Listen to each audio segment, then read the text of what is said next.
Hello, my name is Kacheyta McClellan. I am with Ivy Tech Community College, and I'm here to share three things today with our respiratory students. The first one is creating a resume. The second item will be on interviewing, and the final object will be on, or the final topic will be over LinkedIn in general.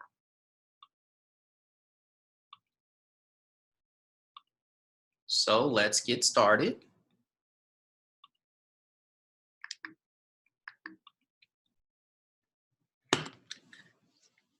So this will be the first portion, talking about resumes. Resume workshop is what I like to call this. This representation you see in front of you is really to let you know that a resume comes in different sections. Right now you see things highlighted in blue. Whoops. You see things highlighted in blue, green, and one other color too. I think it's gray. What I want you to do is take a picture of anything that you see that we talk about today that's going to be referencing these particular sections, because your resume is broken into sections so that you can refer back to it later. You can also stop and pause this video at any time so that you can write and take notes. So resume enhancement. This is the portion for people, well, for everyone really. If you've never created a resume, you can gain something from this. If you have a resume but you want to know how to make it a little bit better, you can probably gain something from this. And for our respiratory students specifically, I'm going to talk about some things that would really be beneficial for you to utilize, some techniques and tools. So the profile summary of your resume, that is something that is included at the top of your resume. And some people have what's called a profile summary. Some people have what's called a qualifications summary. Some people have what's called a skills summary. And some people have what I call an X summary. That X is a placeholder, standing for whatever makes sense and what's relevant to the individual specifically. So what we're going to do is we're going to make sure that we share some things that'll make some techniques that'll make your resume stand out, having a profile summary or one of its appropriate substitutes. This way it'll take your resume to the next level of professionalism. Items to consider including on your profile summary: years of experience in the field, any certifications if they're applicable, relevant passions relating to the job or the industry, important information about whatever is important. So here's someone of an example. You introduce your level, which either can mean dedicated, experienced, or expert, meaning you don't have as much experience, you've got a lot of experience, or you've been in the field for a while rather. And then here's an example. Customer service professional interested in entry-level call center management opportunities, or dedicated respiratory care professional interested in entry-level opportunities. The formatting. This should be something that's written in sentence fragments, not complete sentences. You want to separate your dependent clauses using commas or semicolons, whichever is appropriate. And you want to use bullet points or paragraph form, but just not complete sentences, so you're not writing actual paragraphs. So here's an example right here of a profile summary. At the top, you see respiratory therapy student at Ivy Tech Community College, passionate about helping other people and teaching them how to care for their loved ones. Experience with performing basic floor therapy, ventilator setup, ABGs, and pediatric rotation. Actually, this portion should be right here, separated with another semicolon. I was going kind of fast to create this presentation because I want to make sure you have it in time. I know we're doing some online options right now. But then they also have the selected skill set broken out right here. Some people do either or. So this experience, that I guess I kept it separate just to show you that if you want to keep it up here, put a semicolon right here, and then you don't need these selected skill sets. Or you don't need that line at all, and you can just put them right here as a selected skills. At the bottom, you see a summary of qualifications. Respiratory therapy student at Ivy Tech Community College, basic floor therapy, ventilation setup, and ABGs, pediatric rotation. Those are a couple of examples. I have a few more examples, not necessarily specific to respiratory care, but highly motivated caregiver for patients with special needs, devoted to offering quality care, enabling clients to maintain or improve their standard of living. Relevant skill set: developing support and social systems, representing activities with accurate and thorough record keeping, assisting clients with activities in daily living, skill building, providing support and guidance, managing finances, medication support services, certified nursing assistant. So that's one example of how someone from a different field would do it. The one at the bottom is another one, a summary of qualifications where they say they have an outstanding academic record, achieved Dean's List for 15-16 semesters, or for the 15-16 semesters. That's 2015-2016 semesters. 4 years of experience as help desk technician and web developer, proficient in various programs, operating systems, and applications, expert at finding and resolving malfunctions, using exceptional technical and communication skills to ensure minimization of downtime. So, education section. Thinking about your resume as different sections.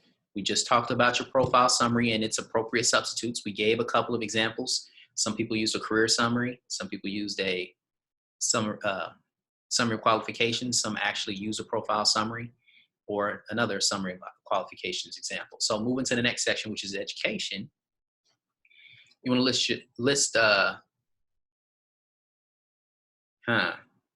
list your high school you graduated from, unless you have graduated from college. That's kind of optional. It's understood if you already have a college degree, or if you've been admitted to college, that you probably have a high school equivalency.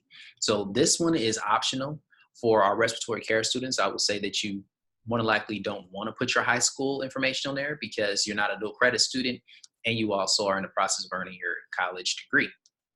If you have a college degree, include relevant coursework, list your courses you've taken and summarize the work you've done in those courses, list relevant activities such as being involved in a respiratory club, any positions you held, internships you've had, etc. If your GPA is above a 3.0, you can include that as well. Now, including your GPA is great in a lot of cases, particularly if you're trying to get into an internship. If you're not trying to get into an internship, this is definitely optional. In fact, I often coach students or alumni not to put their GPA on there if they've already finished and they're looking for employment rather than an internship. But that's totally up to you. If you want to put it on yours, it's fine. It doesn't make it incorrect either way. And any course that you're taking, we may talk about that in a little bit. Oh, we're going to talk about that next. So courses that you're taking. I don't believe in reinventing the wheel. So if you've taken some courses, this is one way that some people demonstrate they have competency in some specific areas. So in this case, what we will do is visit My Ivy and we'll do a course search and we'll find courses that are taught under the respiratory care umbrella. So this is one that we found, Concepts in Adult Critical Care. Actually, the spring 2020 search yields these right here, these three. Concepts in Adult Critical Care, Clinical Application of Assessment in C, I'm pretty sure that's care, Clinical Application in Advanced Access Care. Inside My Ivy, the screen I just showed you a moment ago will have a description. So what we did was we looked at that course description for one of the courses and we bolded the items that we liked, that we want to include on the resume. So you'll see where it says bold provides concepts of using various artificial airways, mechanical ventilation, et cetera, et cetera, et cetera. What we did was we took that language that is already in the My Ivy platform and we stuck the word studied in front of it to create something that we're going to put on our resume. So we put the word studied, concepts of using various artificial airways, et cetera, et cetera, et cetera. And then the second piece you saw highlighted on this screen right here where it says monitoring and management of, we put covered monitoring and management of. And the third piece you see bolded right here, artificial airway maintenance, et cetera, we put as well as artificial airway. So this really helps people find language. What I found is that sometimes people have difficulty locating the language to populate their resume with, and this kind of helps with that. So that's what our resume looks like. We started off with our profile summary. We've got our education section. Inside of our education section, we're listing relevant coursework. Now, this is a format that I typically share with our business students and some of our other majors. But when you get down to your clinicals, so NC, so it says assessment NC, so it could be N-Care, it could be N-Clinicals.